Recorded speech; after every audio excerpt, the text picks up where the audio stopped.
Welcome to the Daphne-CHILD Grantee Spotlight Series, where we showcase the innovative work of our grantees in combating violence against children.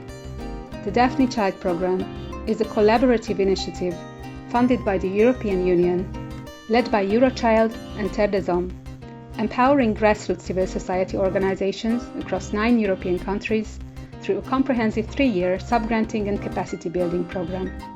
You can learn more at daphne.childhub.org. That's daphne.childhub.org. Hello, my name is Zsófia Karetka, and today I'm here with Liubov Kolomieiets from the Feminist Workshop in Ukraine. Liubov, a very warm welcome to the podcast. Thank you. I am very happy to be here today. Shall we start by you introducing yourself a bit and also the Feminist Workshop and the work you do in Ukraine? So, my name is Liubov, and I am from Ukraine, as you heard, from the Feminist Workshop organization. I am a specialist in social work. That's degrees that I got in my university. And that's what I've been working in since quite a young age, because I've been involved in different NGOs, foundations, and projects since I was 14. So I'm having quite of experience for now. About my work in the Feminist Workshop, what I'm responsible for. First of all, I am coordinating the Daphne-CHILD project that we will talk more about today. But also I'm a head of one of the departments, which works is to advocate for the needs of young people and adolescents, including sexual education. So Feminist Workshop is non-governmental organization that was founded in 2014. So by feminism, we mean not only improving the position of women in the society, but we talk about deeper transformation of social norms, resistance to various forms of discrimination and violence. And we try to implement the ideas of diverse, inclusive, and gender-sensitive world through unifying approaches. Let's talk a bit about the project that you won a grant with in the Daphne-CHILD program. What is it all about? So the main project goal is the prevention of sexual and gender-based violence. And we work with children and adolescents from 8 to 17 years old. And we work only in the city that our Feminist Workshop is located. Our NGO is located in the city called Lviv. It's in the western part of Ukraine, and we work now only here.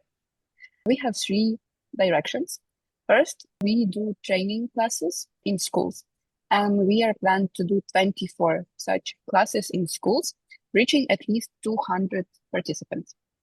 Also, another part of the project is to develop one board game about violence and sexual education. And also to do that, we want to hold 10 workshops involving teenagers. So they are the part of developing the game as it will be for them. And also, of course, we talk about the events that we do, our classes and workshops. It's also on our social media. Let's start by diving a little bit more into the context that you already alluded to, that there is a sort of absence of sexuality education in Ukrainian schools. Mm-hmm. So can you paint us a picture about how this gap exists and what would fill the vacuum for these young people? I would love to give a bit of context about educational system in Ukraine, because I think it's other people just don't know about it. So how it works, children, they go to school. So 1st to 11th grade, we have 11 years of school. It's divided for primary, middle, and high school. And it's almost mandatory for everyone to do this 11 years. How the system works? It's unfortunately a very old-fashioned system from a post-Soviet country. And I finished school in this way also. You have 5 or 6 days per week of school. You go there from either 8 or 9 in the morning, and you stay there to 3, 4 in the day, and you just have classes. Classes are normally 45 minutes, normal subjects for everyone, math, science, whatever, and no other approaches, unfortunately. No informal education, no sexual education, and no talking about, just practical skills that everyone needs, finances, health, and other stuff. And that's unfortunately the problem that we see, that there is no science-based sexuality education. There's no mandatory courses on that. And even our Ministry of Education, they resist including such courses in the programs. Only schools that can have it, private schools, if they decide that they want, then they do something like this. What are the arguments of our Ministry of Education why they don't want to involve a separate course, for example? Because we have two subjects in school normally. One is biology, and one is called the basis of health. And I think that in the basis of health, there's a part of sexual education. But unfortunately, when we take a book on that subject, we can see even the paragraph, for example, about the violence. But then we can also see the note that, for example, short skirt can make someone do harm to you. So they use language that is fully inappropriate. And does that mean, I'm just wondering, so you mentioned that the private schools are the ones that are actually even open to this kind of extra classes. Does that mean you're working with private schools only? No, we are mostly working with public schools. Public schools, they are open to NGOs to come and even talk about sexuality education because they are afraid to talk it by themselves. They may not have specialists or teachers who are taught how to hold such classes and such discussions. So they may look for others who can do it, who can help them. But usually it's the initiative of a certain person. How it usually works, we have either school psychologist who can reach to us, who is quite proactive, or it can be a certain teacher who is responsible for some class and they invite us. And private schools, they don't always have these sexuality education courses, but they just have a bit of different approach, which still helps children. They have some involvement of informal education. They create some space for children to talk, to discuss, to critically think. So maybe let's focus on Lviv now, and also in the context of the war. What do you see? What is the reality of the teenagers that you're working with? Lviv is the western part of in the western part of Ukraine, and Ukraine is a very big country. I would tell everyone to Google it at least once and check how many people we have, how much land we have, because that's important. Ukraine is very diverse and very different. And western part is known for being more religious. And that's a very important context we work in because church plays a very important role in my city. And that, thus, every school class is very diverse. Some part will be super religious from religious families where any kind of topic about violence can be taboo. Some religious families are more up to world and they talk to children about this, but still with some limitations. Some children will be from the families that have no frames and they talk about everything. They have access to any information they want. So imagine us coming to class where the sexuality education is still a taboo, but we can still, for example, divide the class for 3 groups. One group that doesn't care who came and they are just teenagers. They don't want to listen. They don't want to study. They just want to do something they want. Other part who can be very interested in the topic and finally be happy that someone came to talk to them. Other part will feel shame because they were taught that this topic is a taboo, we can't talk about it. And then you need to combine all these groups and give everyone information that they need and answer all the questions. And that's where we really think how to tell, what to tell, and where do we stop. So that must be a real challenge. So not only you're working with very diverse age groups, but you're also working with very diverse groups in general. And maybe this is a good moment to talk about your approach to designing your programs and how do you tackle this challenge of having to speak to a very diverse audience and having to find a way to them. Yeah, so I'm very happy also to share our approach to the program design because that's something we are working on constantly and we are very proud of. So as I mentioned before, we work with the different age groups and also with the different groups. They are very diverse. Every group is different. Every person is individual. And how can we work with them?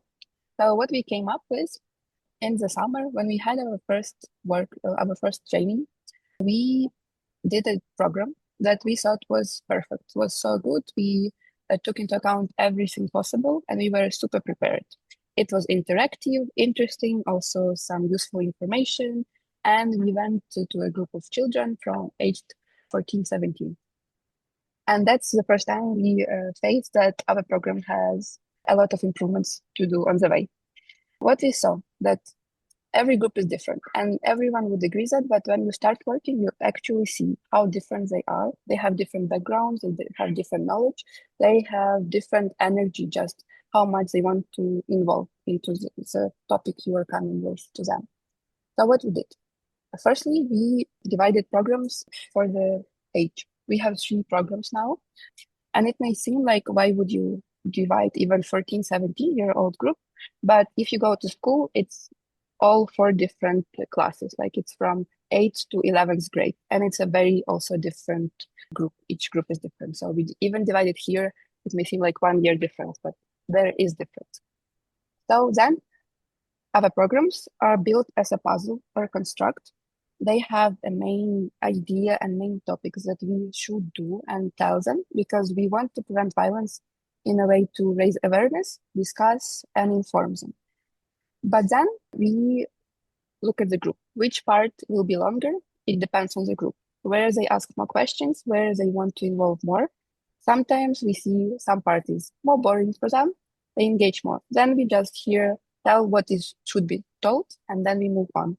Also, we have different activities planned in the program, and we also choose and do them depending on the group. It can be shorter, it can be longer, it can be more engaging, like they need to stand up, move around the room. For some classes, we just sit, they sit like in the circle with us, and we just talk. So it really depends. Me and my 2 colleagues that were working on the program, we have quite of experience with working in different groups. And I was personally responsible for making a structure for the program and also to involve the interactive activities, because I am very passionate about group dynamic, and I am very I can always talk about safe space, engagement of the children, like their participation. That's what I'm passionate about. And I wanted that to be the main point of the class, so they are engaged and that it's a safe space for them to talk. But then we came to one of the classes where we did all this workshop. Me and my colleague trainer, we were all so happy, creating safe space, trying to hold discussion, and so talkative, and everything we were doing by a guideline. But the class was just not feeling it. They were just sitting please tell what you need and let us go home. They didn't want to answer the questions. They didn't want to raise their hands when we were asking something. They didn't want to involve in any games that we were offering. And when I left that room, I was like, why, how it can be possible? They're 14, 15-year-olds. That's what they want to do, talk, play some games. Why not? And then I had the talk with my colleague, and we came to the conclusion that she was like, Luba, maybe they just don't have any experience of this informal education. You came to a public school to children that may have first experience of any training at all. They don't know how it is to be free to talk what they think, how it's to be involved in activities. They remembered how the class started. Just little story. We came to the class with smiles on our face, yeah, everything will be fine. We are from the NGO here. We are not far from your age, guys. We want this to be comfortable for everyone. And we have a rule that is mandatory. Teacher cannot be present at the class. It's our rule that we agree on. They are always out. And we told it to the teacher. She agreed. But then before leaving the room, she shouts at everyone, be like, stay quiet. These women, they came to teach you a class.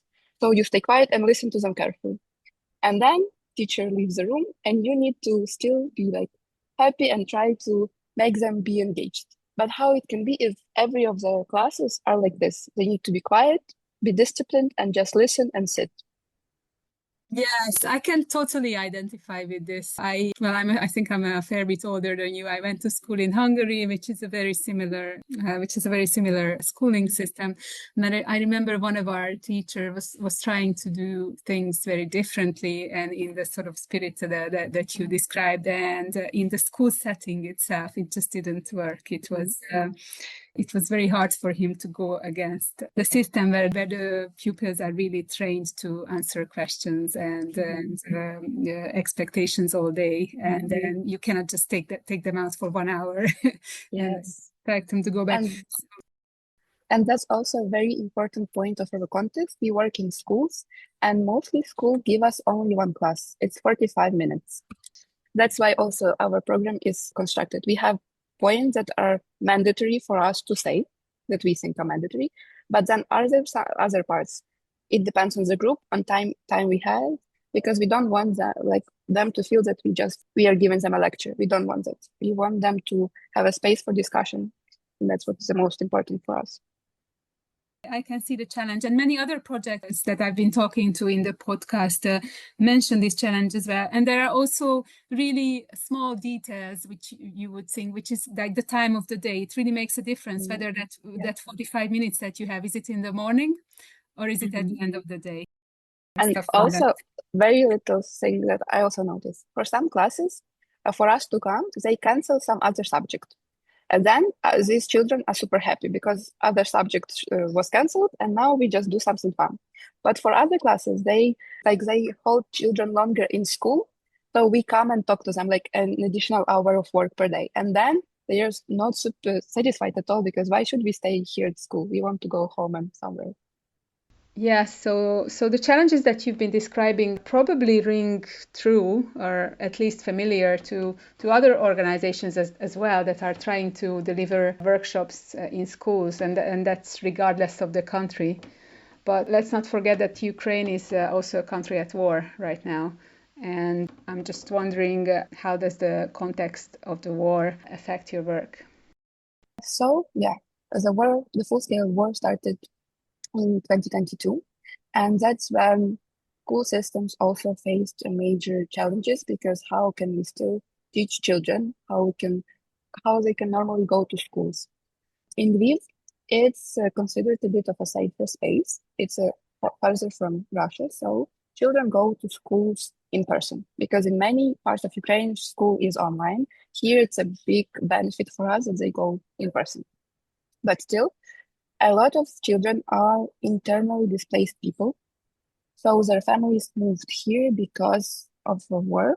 And that's also what adds diversity. Ukraine is very different. And then you can also have some people from some very eastern part, and they grew up in a fully different reality with other traditions and everything else.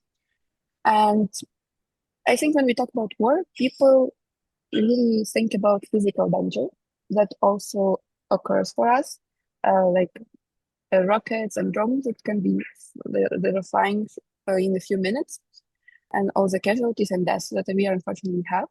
But also, it's very important to talk about stress and how children are continuously growing in unstable conditions. You never know how they will go, because there may be air alert, school may be canceled, school may be transferred to online, or you can be already in school and then something goes off. But also very important 3 points of the context that are currently now in Ukraine. I would like to make them clear. First one is power outages and heating issues. And now, because of Russian sanctions, most of Ukraine doesn't have heating. And I'm reminding that it's winter and it can be up to -20. So some cities are literally freezing. In Lviv, it's a bit of better situation, but still public schools, they struggle with heating. So they can also transfer children to study online or just stay home, make holidays longer. Also power outages. That's something that I personally face. For example, now I'm not at my home. I had to find a place where I could connect to Wi-Fi, because there's power cut at my location and I don't have any electricity at all. Then it's also air raid alerts. They can postpone lessons. They can make children move to shelters. It's just impossible to have any discipline in a day, or routine. I would say not a routine. When you, for example, can be moved to shelter a few times, how can you then keep going with a class and then you move to another subject? And also, our last point is sleepless nights that all of us have, children and teachers and us from non-governmental sector, because that's our reality. The most shellings are at night, and that's when we need to move to shelter and we just can't sleep. And then in the morning, we still go with our day as usual, nothing changes. And the last point, very sensitive, that some of children may have lost their relatives or even parents due to war. And that's also where you need to be very careful and think about trauma-informed care and think about every word that you use when speaking to them. Very little details that we use in our classes, that we avoid the word parent. That may seem not understandable for others, but some children may have lost their parents in war. And even the word because we, for example, discuss relationship, how is their situation like at home, for example. And for them, it may trigger something very painful. And we don't want that. We want this to be a safe space and a space for the discussion, for a comfortable discussion, even though our topic is difficult. So, for example, what we use, we say adults that you live with. For someone, it may seem like, why use this longer phrase, unnecessary, such a small detail. But when you speak for 15 minutes about relationship with, like in a family, and you tell parents how many times, 20, other children also can say it, but it's just important to even hear, to think how to make it more sensitive. Yeah, thank you for providing these sobering details. I guess we don't always think about the small things such as the sleepless nights, which sound banal, but they can have such a profound effect on the everyday life of people. So I really wish you all a lot of strength in that. But also to come back to some other topics that you mentioned in the context of the town that you work in, which is Lviv. And you mentioned that it has become a lot more diverse than it used to be, and that's due to the internal displacement, but also that it's traditionally a very religious area. So I wonder what that means in the context of sex education, what kind of myths you might be dealing with, and are they just as entrenched with the younger generations as well? If you think about some religious families, they may teach children, for example, that sexual relations are only in the marriage after you are wife and husband. But here you come and talk to them about the consent, and that different situations can happen. Like you can have sex out of marriage. And for some children, it may be not new information, but it may seem inappropriate for us even to raise. And they may even comment on that. A lot of children in Ukraine, in Lviv, they are part of church communities, and churches are also having some educational classes for them. So it really depends on the community they are in, because also they're very progressive church communities. It's not like all old-fashioned, but still, we need to be careful here. Also, another thing that was very unexpected for me to face is the stereotypes about LGBTQI plus community. My personal circle, like my friends, relatives, they are quite progressive, and it's very like there's almost no stereotypes I face. And I had a belief that also young generations, they are also like this. They are progressive. They're ready to talk. They will not ask some inappropriate questions or make some jokes. But then when we went to school, and we faced something different. How did we face it? We don't raise up topic of LGBTQ plus directly in the class because we have only 45 minutes and a different goal. But we always make them sign in a registration form because we need this for the reports after. And we collect some data, like are they connected to any vulnerable groups? And one of the vulnerable groups suggested is that they are representative of our LGBTQI plus community. And what we saw when children received this registration form, and they saw that part, they just started making very bad jokes, or they even raise up and tell some inappropriate words, because there are some words in Ukrainian that, for example, mean gay, but they are used as an insult. And they may start shouting like it to each other. No one chooses that they identify themselves as non-binary. We have zero responses on that. They don't want to answer this question. That we also have this option for them to feel comfortable. And also in the LGBT plus part, we also have zero responses. So, but I don't think that's a real picture. I just think that it's so taboo that they just don't answer. But what really makes me things that we do something important is when children comes up to me or other trainers after class. Sometimes they just say thank you, or like they ask when will you come again. Sometimes they start to sharing a bit of their stories, and that's very also important to just listen and no judgment here. It never happened like about the topic of LGBT.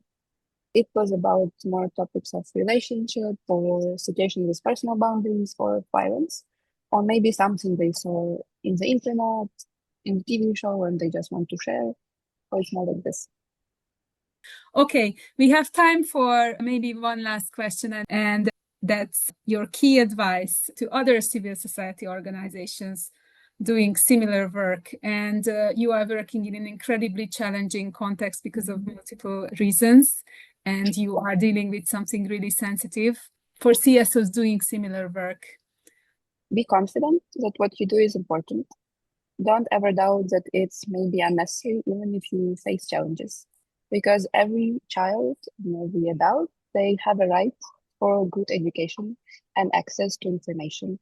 And even when it comes to taboo topics such as sexuality education or violence. But also remember that you should be flexible and you don't know everything. You should be open to changes. You should be open to opinions from those to whom you have these classes and conversations with, because you can't create a good program without, for example, for teenagers, without teenagers. So you need to listen to their voices, feedback, and reactions to shape the program or other activities as it should be the most effective way. And also, from our perspective from Ukraine, I would say that also an inclusive, trauma-sensitive, and adaptable approach is not an option, it's a necessity for everyone. When sexuality education is absent, when discussions are absent, it doesn't protect your child, because silence doesn't protect the children. It only exposes them. And why we do our work? Because we believe that young people, they need reliable information, they need safe language, and they need the right to understand that their bodies and boundaries, how they work and what they have a right for before any harm happens to them or to others. Liubov Kolomieiets, thank you so much for joining me today and your insights and your advice. And I wish you all the best for the future and also for the Ukrainian people. Thank you so much. Very much. It was a very nice conversation, I would say. I'm very grateful to you and your organization. To our listeners, thank you for joining us for this episode of the Daphne-CHILD Program's Grantee Spotlight Series. You can learn more about this program and all the 48 grantee projects across 9 countries at our website daphne.childhub.org. Until next time, goodbye!